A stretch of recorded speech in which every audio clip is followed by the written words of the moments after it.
Good morning, students. Welcome to online classes. So here myself Vikram, I am going to engage chemistry and biology classes for 9th standard.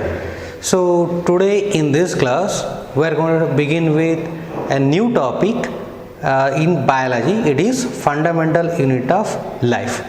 So in this topic we are going to discuss about what is meant by a cell, how cell is defined by other biologists, and some scientific biologists, how they observed their discoveries, how animals or the organisms are classified based on the different types of the cells, then constituents of the cells, and we are going to discuss about structure and functions of some cell organelles.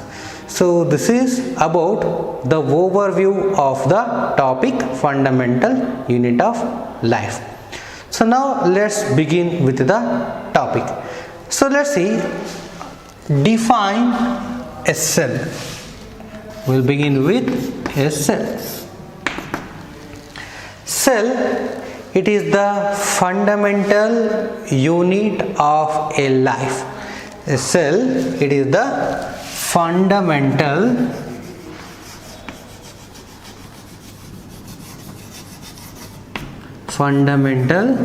unit of a life.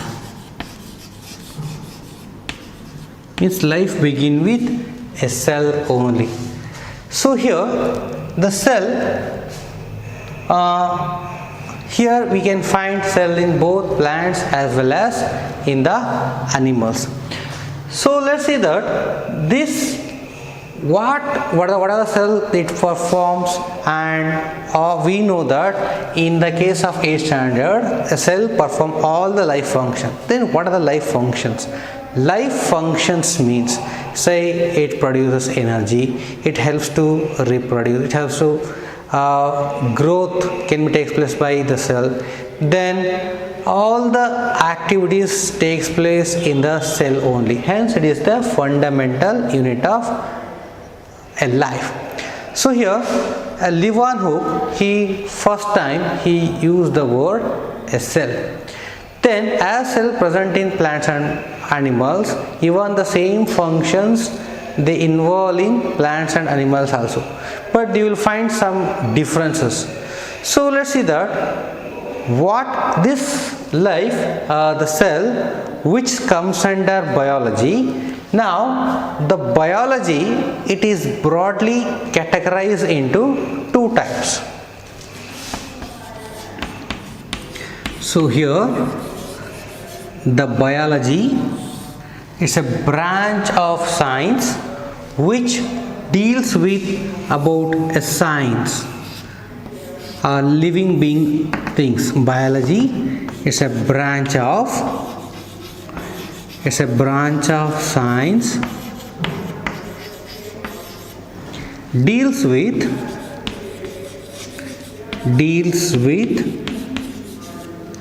study of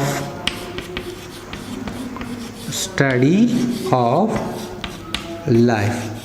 You see here the word bio, there are two terms are there. Bio refers to life, and logos, L-O-G-E-G-Y, it is logos, that refers to study, means study of life is what we call biology. So in biology we are going to discuss about plants and animals. So biology is classified into two types. One is to study about a plant, and another one to study about animals, because plants also contain life.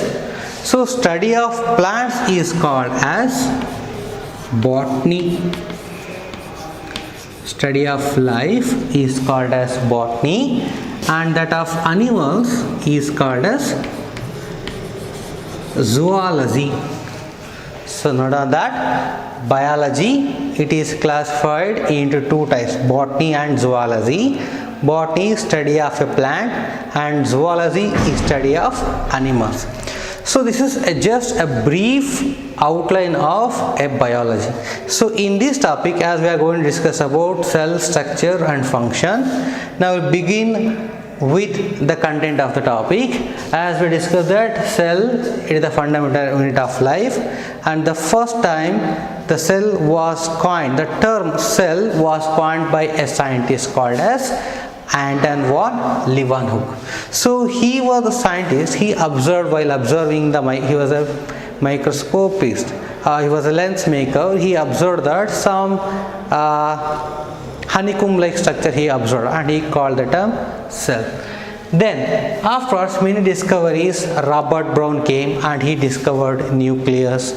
So like that, many biologists, they gave many contribution regarding in the branches of biology. Now after knowing about the basic concept of biology, let's begin with types of cells. So let's see that how animals or the organisms, they have been classified and on the what basis. So here let's see types of organisms.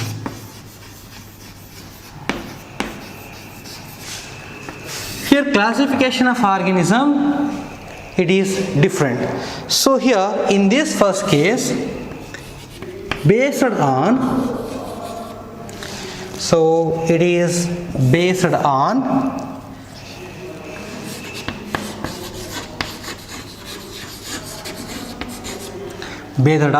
number of cells,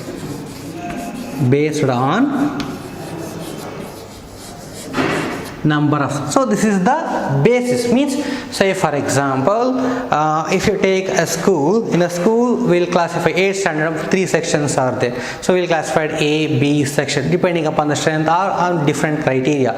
Like that, even organism, the classification of organism, it is depending upon number of cells. Means how many cells are there in the particular organism. Based on that, we have one particular type of classification. So in this category it is classified into 2 types.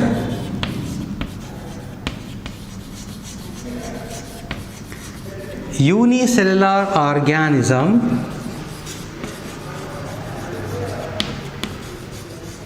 and another one multicellular organisms. Unicellular organisms and multicellular so this is the classification of organism. So second type is based on presence or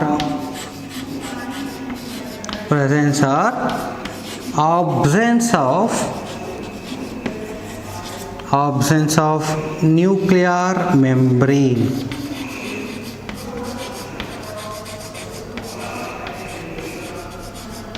Presence or absence of nuclear membrane. Again we had 2 types, and this includes prokaryotes and eukaryotes. Prokaryotes and eukaryotes, these are the 2 different types of organism. So let's see, first one, unicellular and multicellular. So let's write differences between unicellular and multicellular. So let's see, first one, unicellular.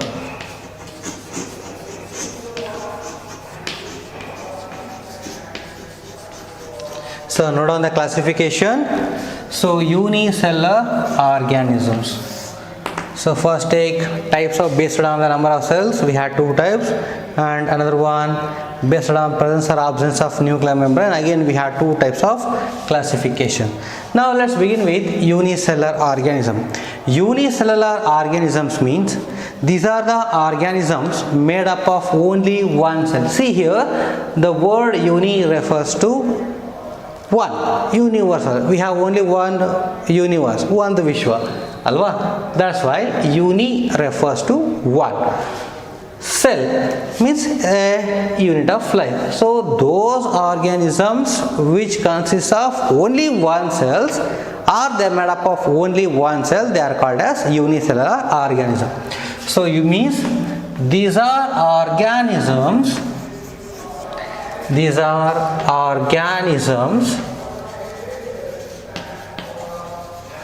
made up of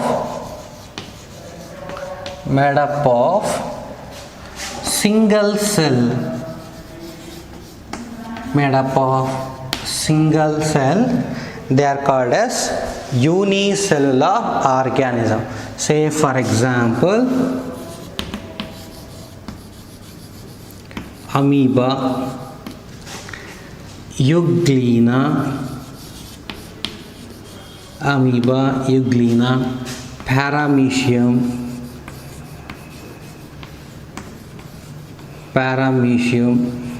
So these are the examples for unicellular organism.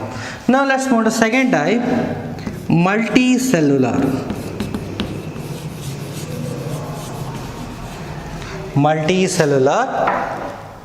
organisms.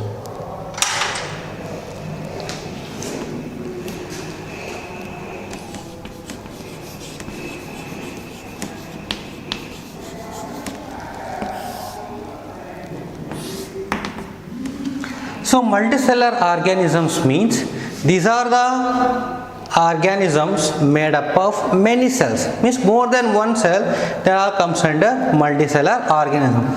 So these are organisms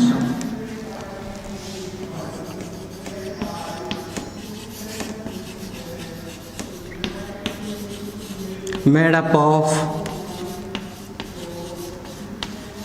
many cells,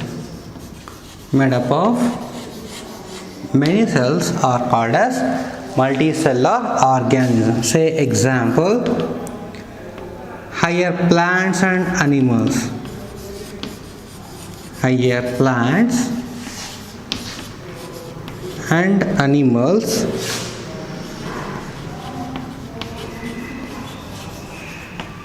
Plants and animals, they comes under multicellular organism. So this is the one type of classification. Let's move on to second type, that is prokaryotes and eukaryotes. So let's see that.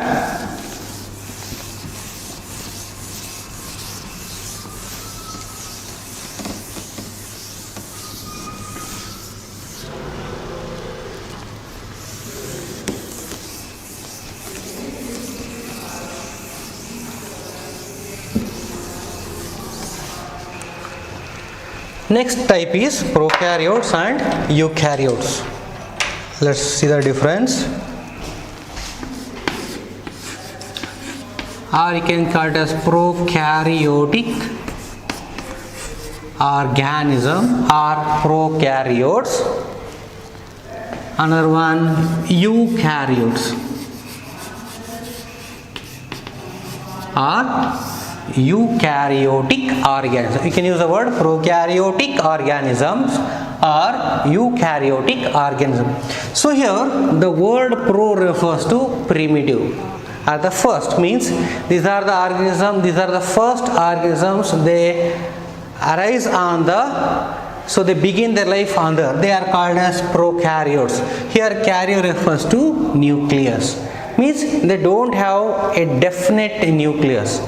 Eukaryotes, so karyon refers to nucleus, means they have a well developed nucleus. So let's define prokaryotes and eukaryotes and let's see some of the differences between them. So these are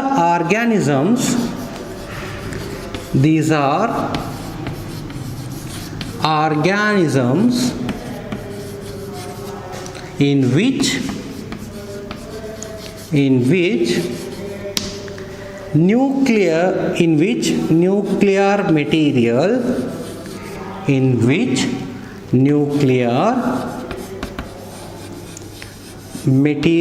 is not bounded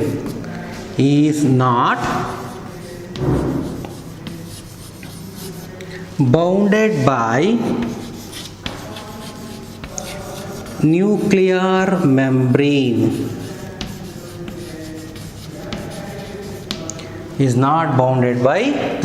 membrane, those are called as prokaryotes. Let's discuss about in brief later. Then coming to here, these are organisms. So these are organisms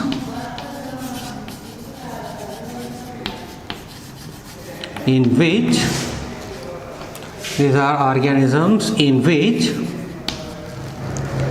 nuclear material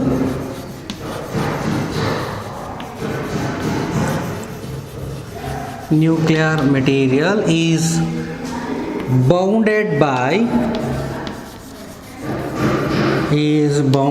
by nuclear membrane,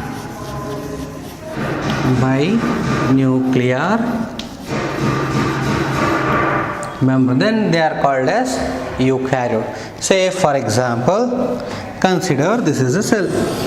Okay, this is a cell. Here in this case, nuclear material means nothing but DNA, or it may be RNA.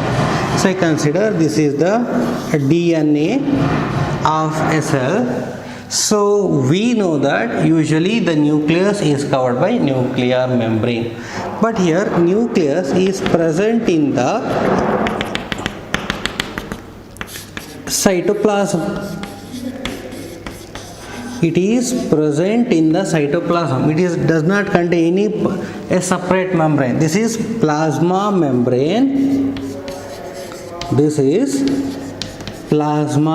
membrane. And this is genetic material. This genetic material is present in cytoplasm along with some constants. This is what we call prokaryote. And in case of eukaryotes,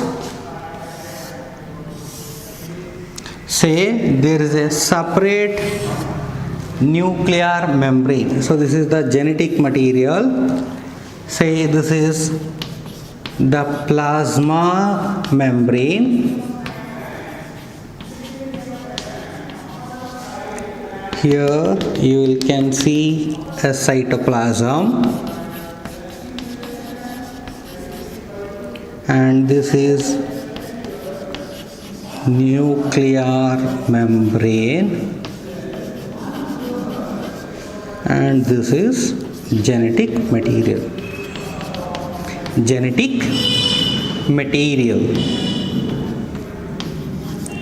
See, you will find difference.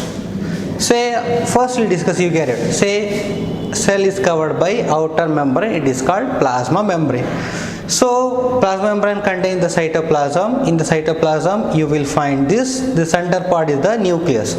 The nucleus contains nuclear membrane. Within that genetic material is present, means genetic material is not in contact with the cytoplasm. Hence they are called as eukaryotes, means they have developed nucleus, well developed nucleus. But here there is no such nucleus. The genetic material is in direct contact with the cytoplasm. Hence it is the primitive stage. It is evolved stage. So this is the main difference between prokaryotes and the eukaryote. So this is the first difference. Let's move on to second difference.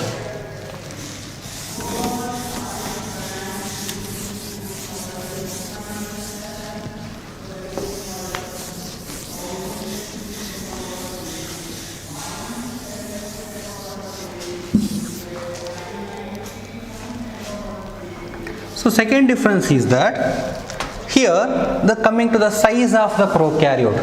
The size of the prokaryote, it may varies from 1 to 5 micrometer. So here the size refers to 1 to 5 micron. Micron refers to, say this is the symbol of this one is, it is a micron. So 1 micron equals to 10 to the power of -6 meter. Okay, this is the size of a prokaryote.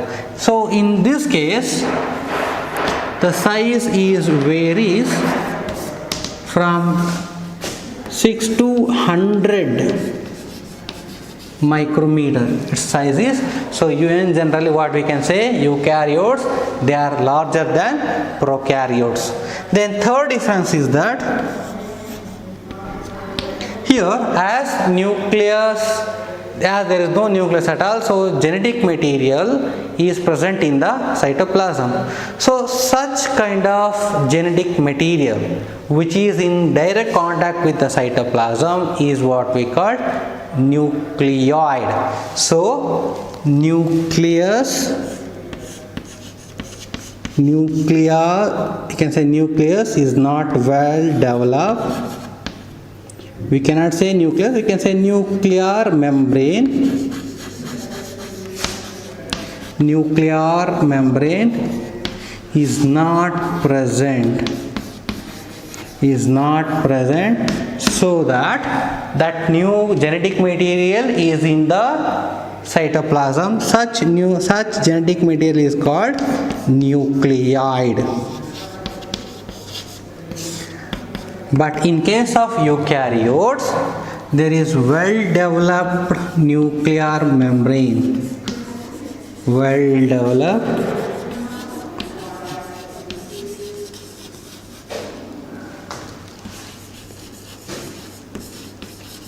This is another difference.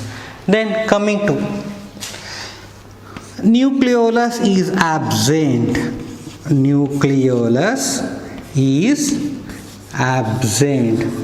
So nucleolus is a part of nucleus, because if there is no nucleus means then how could we expect a nucleolus? So but in case of eukaryotes, nucleolus is present. Nucleolus is present. Okay, then fifth one is cell organelles. So cell organelles, they are absent. They are absent, but in case of here, present. Cell organelles are present.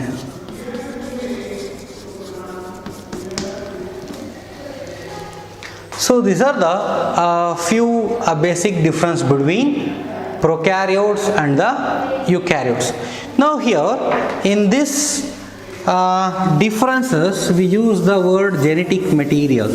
So let's see that what is this genetic material and what are difference we can find in prokaryotes and the eukaryotes. Say, let's see that genetic material.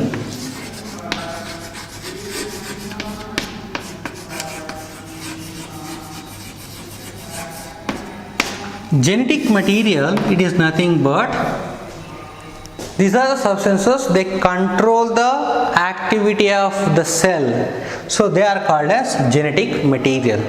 Genetic material, it is of two types. One is DNA, another one RNA. In most of the organism, including human beings, they contain DNA. In lower organism, mainly in the viruses, you will find the RNA, means a single substance that will control whole virus, that is RNA. So let's see what is DNA. So DNA stands for deoxyribonucleic acid. It's a single word, just to understand, just a little bit separated. Deoxy, so we'll underline separate color so that you can come to know. Deoxyribonucleic nucleic acids. So this is the genetic material. Then coming to RNA, this refers to ribonucleic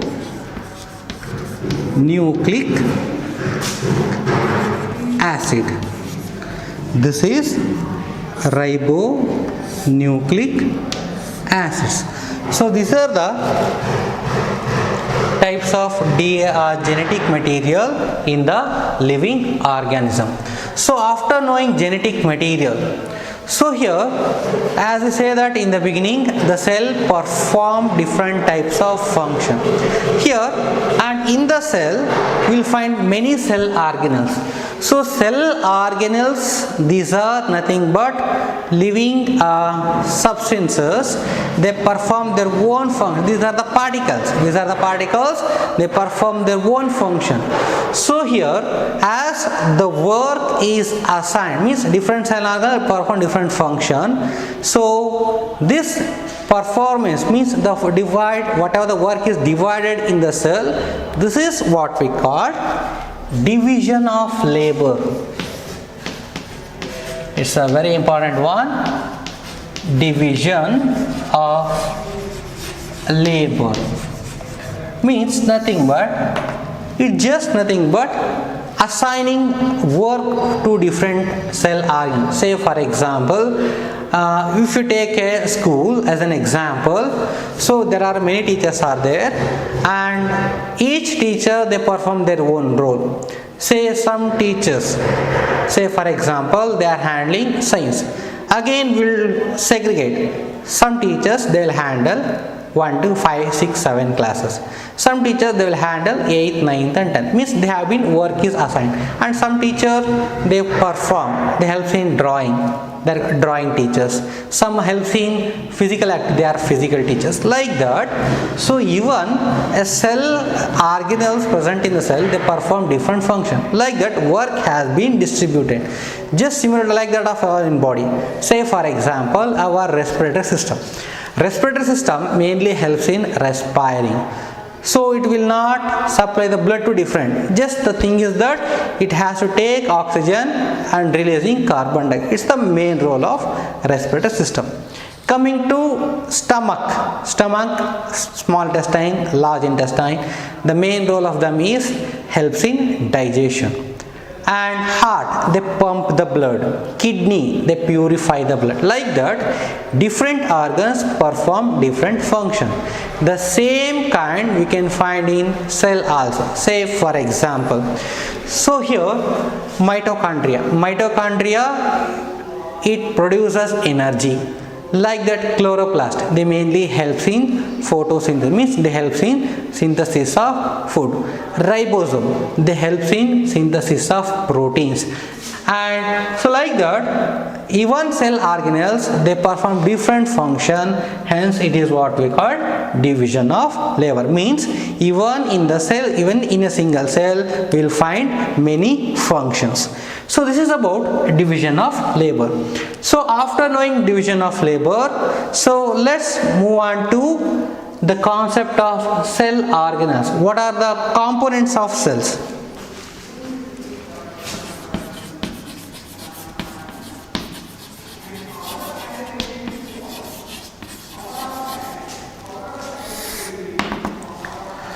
So cells classify into contain 3 components. It includes cell membrane,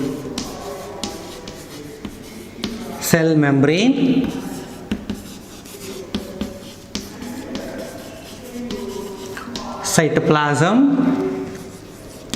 then third one nucleus.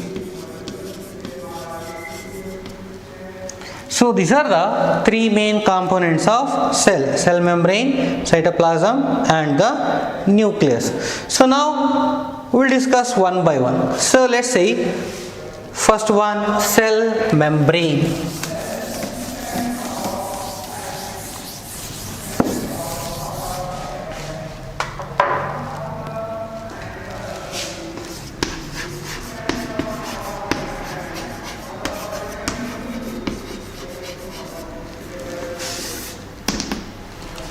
cell membrane, it is also called as plasma membrane. So you consider a cell. The cell, it is bounded, nothing but it is surrounded. A cell has an outer covering. The outer covering is what we call cell membrane, or it is also called as plasma membrane. Okay, then let's see that what is the structure of plasma membrane. So here the main role of this plasma membrane or cell membrane is it allow the molecules. It will not allow all the molecules. It will allow only certain molecules to enter inside the cell and to go outside the cell, so that as it selects only, it will allow only particular molecule. Hence this plasma membrane is also called as selectively permeable.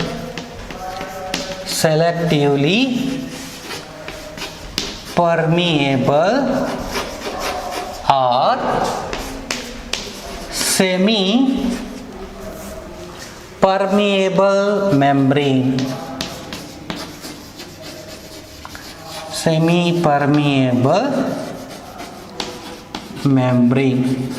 So let's write why it is plasma membrane is called selectively permeable or semi-permeable membrane means. So this plasma membrane, so this is the reason for this one. Plasma membrane allows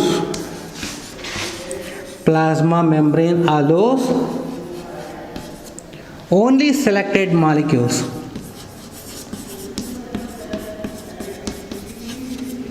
or particular select molecules, hence it is called selectively or semi-permeable membrane. So let's see the structure of plasma membrane. So here the structure of plasma membrane was explained by many scientists. So among them, the most accepted model is fluid mosaic model.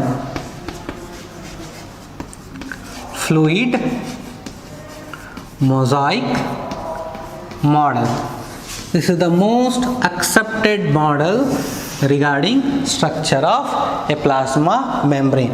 So here this plasma membrane, it is made up of mainly carbohydrates, proteins and fats, but most of the components are fats and proteins. So let's see that the structure of that. So consider, so here these are the fat molecules.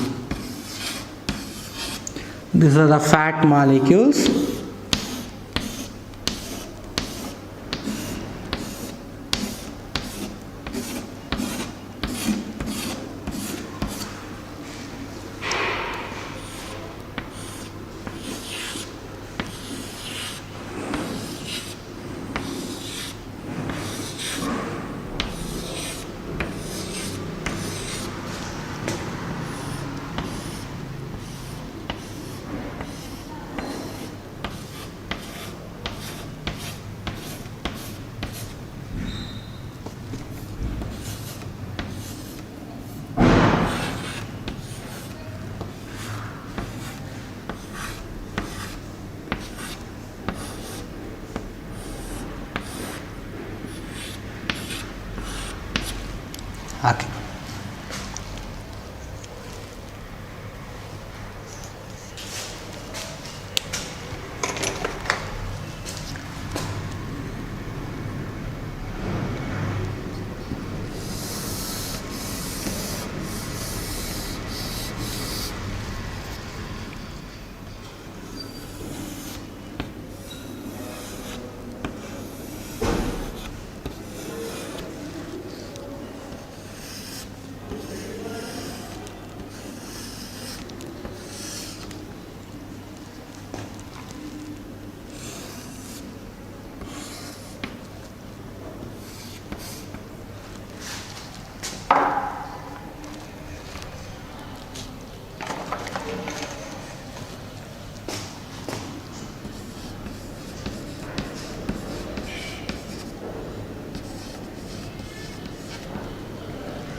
This is lipid bilayer. This is lipid bilayer, and this pink color one is proteins, and these are carbohydrates.